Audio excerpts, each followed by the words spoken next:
ہم کاروبار کرنا چاہیں شریعت کے اندر، آپ کھانے پینے سے لے کے سونے جاگنے تک، تجارت سے لے کے کاروبار تک، گھریلو معاملات سے لے کے احباب تک، برادری تک، سب معاملات شریعت نے ہمیں بتا دیے۔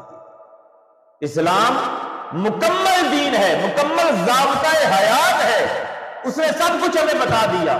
اگر فرق ہے تو ہمارے پر نہیں ہے۔ رہنمائی کرنے والے نے مکمل رہنمائی کی ہے، لینے والوں کے اندر کوئی کوتاہی ہے، کوئی کمی ہے۔ ہم کاروبار کرنا چاہیں تو ہم نے کبھی نہیں دیکھا کہ شریعت کاروبار کے بارے میں حکم کیا دیتی ہے۔ ہم موجودہ جو دور ہے اس کے جو تقاضے ہیں، اگر مال ملاوٹ سے بک رہا ہے تو ہم یہ نہیں سوچیں گے شریعت نے ملاوٹ سے منع کیا ہے۔ ہم کہتے ہیں کہ موجودہ دور کا تقاضا ہے، مال اگر ملاوٹ سے بک رہا ہے تو بیچ دو۔ مال اگر ملاوٹ سے بکے بیچ دو، جھوٹی قسم کھا کے اگر بکتا ہے تو بیچ دو، اگر سود میں بک رہا ہے تو بیچ دو۔ تو جو اس طرح مال کما کے پھر گھر لا رہا ہے، یاد رکھیں رزق حلال کے اوپر مکمل موضوع میں بیان کر چکا ہوں۔ رزق حلال کمانے سے شریعت منع نہیں کرتی، بلکہ شریعت تو حکم دیتی ہے کہ فرمایا کہ محنت مزدوری کرتے ہوئے جس کے ہاتھوں پہ چھالے پڑ جائیں اللہ ان ہاتھوں پہ جہنم کی آگ کو حرام کر دیتا ہے۔ محنت مزدوری کرتے ہوئے حلال کا رزق کماتے ہوئے جس کے وجود پہ تھکن آ جائے، جس کے وجود پہ نشان پڑ جائیں صرف اس وجہ سے کہ محنت کروں گا رزق حلال کماؤں گا، تو فرمایا کہ اللہ اس کے اوپر جہنم کی آگ کو حرام کر دیتا ہے، اسے اپنا محبوب بنا لیتا ہے، دوست بنا لیتا ہے۔ شریعت اس چیز سے منع نہیں کرتی، لیکن حدیث پاک بھی سنیں، فرمایا کہ لعنا عبد الدینار، یہ حدیث کے لفظ ہے، لعنا عبد الدرہم، فرمایا کہ اللہ کی لعنت ہے اس کے اوپر جو دینار کا، جو درہم کا پتر بن جائے۔ آج ایسا نہیں ہو رہا، ہم پیسے کے پتر بن چکے ہیں، بس کوئی کام نہیں ہے، پیسے کے پتر بن کے بیٹھے ہوئے ہیں، اگر کما لیا تو سانپ بن کے اس کے اوپر بیٹھ گئے، اللہ کے راستے میں خرچ نہیں کرنا۔ تو فرمایا کہ جو اس طرح کما کے لاتا ہے وہ یہ نہ سمجھے کہ میں دولت گھر لے کے جا رہا ہوں مجھے آسانی ہوگی، فرمایا کہ وہ بیماریاں گھر لے کے جا رہا ہے، اور اللہ کی اس کے اوپر لعنا عبد الدینار، یہ ترمذی شریف کی حدیث ہے۔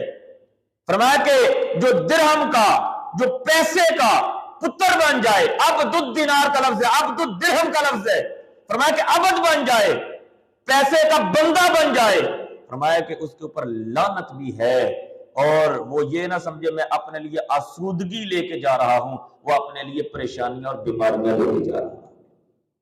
آج کتنے کتنے مرتبوں کے اوپر فائز لوگ، کتنے کتنے مرتبوں کے اوپر فائز ہیں، چاہے وہ ملک کا بادشاہ ہے لیکن سکون نہیں ہے۔ وجہ کیا ہے؟ یہ حدیث کو مد نظر رکھیں۔ آج کسی کی آئیڈیو لیک ہو رہی ہے، کسی کی ویڈیو لیک ہو رہی ہے، کسی کو یا وہ عزت کو اچھالا جا رہا ہے، کوئی بھی محفوظ نہیں ہے، لعنت ہے، یہ لعنت ہے۔ لعنا حدیث کے لفظ ہیں، فرمایا لعنا عبد الدینار، یہ سارے پیسے کے پتر بن گئے، اللہ کی لعنت ان کے اوپر برسنا شروع ہو گئی، یہ سارے پیسے کے بندے بن گئے، تو اللہ نے ان کے اوپر لعنت، یہ لعنتیں ہی ہیں کہ ملک کے اندر بادشاہ ہونے کے باوجود بھی، اقتدار پاس ہونے کے باوجود بھی، حاکم ہونے کے باوجود بھی عزت نہیں ہے، رسوائی مقدر ہے۔ تو وہ رسوائی کیوں ہے؟ وہ حدیث کے لفظ جب میں نے پڑھے لعنا، ان کے اوپر لعنت ہوگی، تو یہ لعنت کی ایک قسم ہی ہے کہ محفوظ نہیں ہے۔ تو پیسہ کمانا یا مال کمانا منع نہیں ہے، لیکن فرمایا گیا کہ وہ مال کے پیچھے اس قدر لگ جائے کہ اپنی آخرت کو اور مال دینے والے کو بھول جائے، فرمایا وہ مال بھی اس کے لیے بیماریاں اور پریشانیاں لے کے آئے گا، وہ بیماریاں اور پریشانیاں لے کے آئے گا۔ فرمایا کہ اسے فکر ہی نہیں کہ میں نے نماز کو ادا کرنا ہے، اس کے پاس وقت ہی نہیں ہے نماز ادا کرنے کا، اس کے پاس وقت نہیں ہے قرآن کی تلاوت کرنے کا، اس کے پاس وقت نہیں ہے کہ دین کو دینے کا. ہاں وقت ہے تو اپنے کاروبار کے لیے ہے, وقت ہے تو اپنی نوکری کے لیے ہے, وقت ہے اس کے پاس تو پیسہ کمانے کے لیے ہے, اپنی دکان کے لیے ہے. اگر وقت نہیں ہے تو اللہ کے لیے نہیں ہے. فرمایا کہ لعنت پھر اس کا مقدر بن جاتی ہے. اور ایک قول ہے, فرمایا کہ من نظر الی الدنیا نظر الحب اخرج اللہ تعالی من قلبہ نور الیقین والزہد.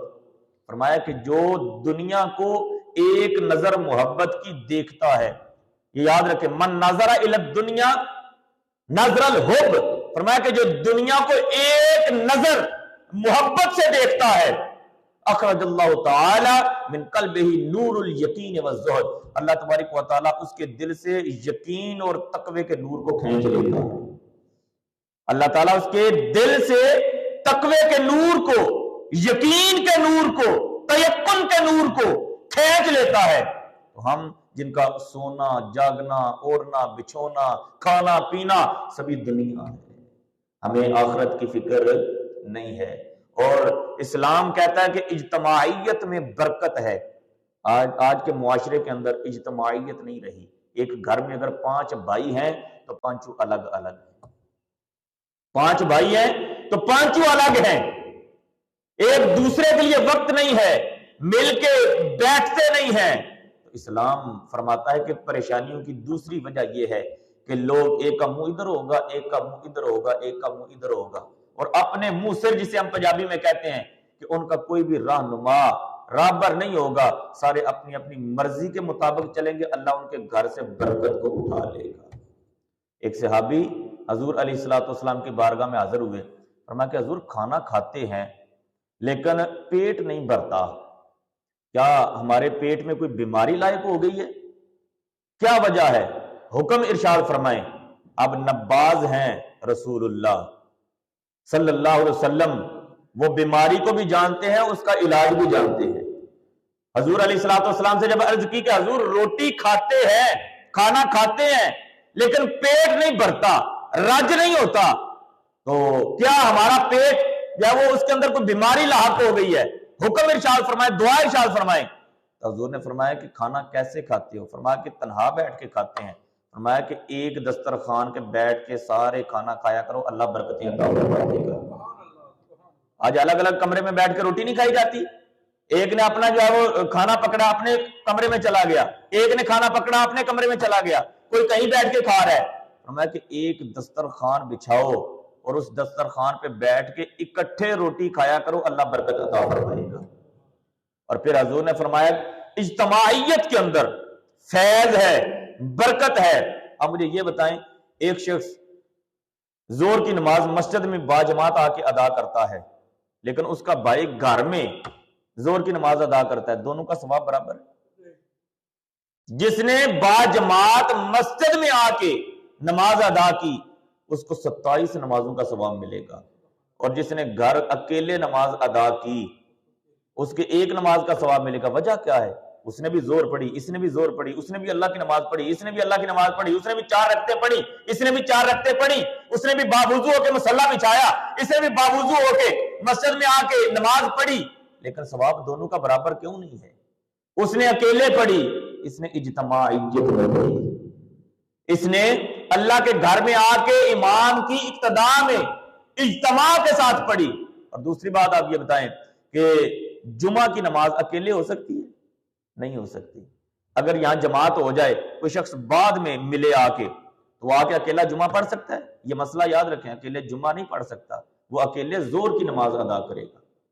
دن جمعے کا ہے, جماعت ہو گئی تو وہ شخص اکیلا 2 فرض نہیں پڑھے گا, جمعے کی نماز نہیں ادا کرے گا, کیونکہ جماعت نکل گئی. اجتماعیت کا فائدہ یہ ہے, جہاں پہ اجتماع ہوتا ہے اللہ برکتیں عطا فرما دیتا ہے.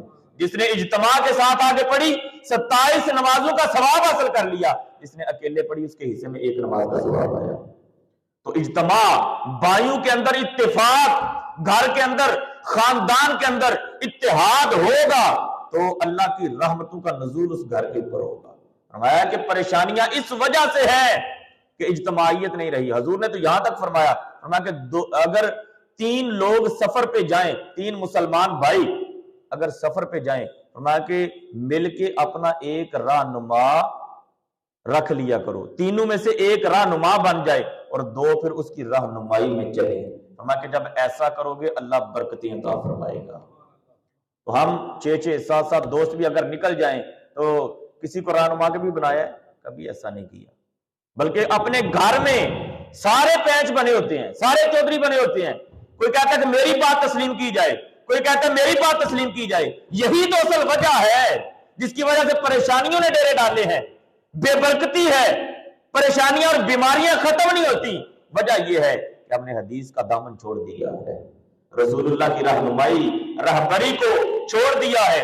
جب ایک گھر میں، خاندان میں یا دوستوں کے اندر یا کسی ادارے کے اندر ایک کو رہنما بنایا جائے اور پیچھے بغیر شکوے کے اس کی راہبری میں چلتے ہیں، یا گھر میں کسی ایک کو رہنما بنا لیا جائے، 5 بھائی ہیں تو ایک بھائی کو چاہے وہ چھوٹے کو بنا لیں، آپس میں اتفاق کے ساتھ، اتحاد کے ساتھ ایک کو رہنما بنا لیں۔ جب رہنما بنائیں گے تو حضور کے فرمان کے مطابق فرمایا کہ اللہ تبارک و تعالیٰ اس گھر میں رزق بھی عطا فرمائے گا، برکتیں بھی عطا فرمائے گا۔